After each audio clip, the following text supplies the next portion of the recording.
in another sign of worsening bilateral relations between Korea and Japan, Tokyo's Foreign Affairs Ministry's website has revised one of its phrases describing bilateral relations, and this is raising some eyebrows.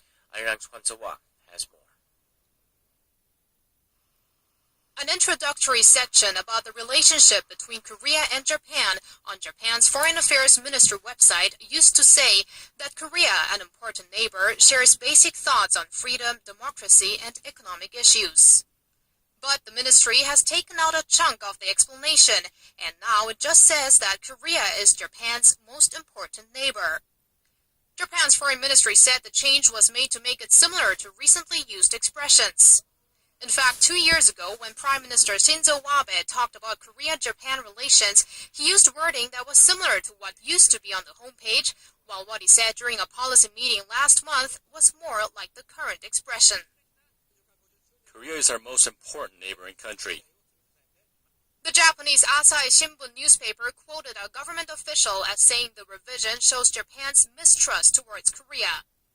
While Korea's foreign ministry did not make specific comments on the significance of the change, it told Arirang News that it's up to the Japanese government to explain what's behind their revision. There is speculation that the removal of the words may hold some greater meaning, as Abe has recently hinted he will take out references to Japan's war atrocities in a statement he'll make in August, marking Japan's surrender at the end of World War II. Kwon-sewa, Arirang News. Korean civic groups are demanding the United States apologize for the controversial comments made by a senior U.S. official. Protesters in front of the U.S. Embassy in Korea said remarks by Undersecretary of State Wendy Sherman last week target Korea and China and let Japan get away with whitewashing its wartime atrocities. Sherman's statement that said political leaders should not exploit nationalist feelings and earn cheap applause by vilifying a former enemy sparked outrage in Korea.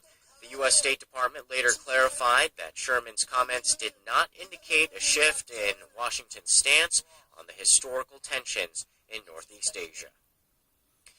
A controversial bill aimed at rooting out corruption passed a parliamentary hurdle this week, but critics are already raising concerns that the scope of the new law may be unconstitutional.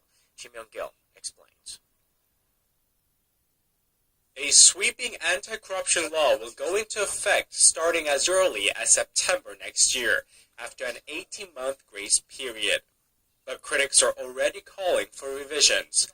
One concern, they say, is that an individual can be charged under both the anti-corruption law and criminal law. The criminal statute allows for punishment of those who receive bribes in exchange for favors, and the anti-corruption law allows for the punishment of a person who takes money or gifts in the amount specified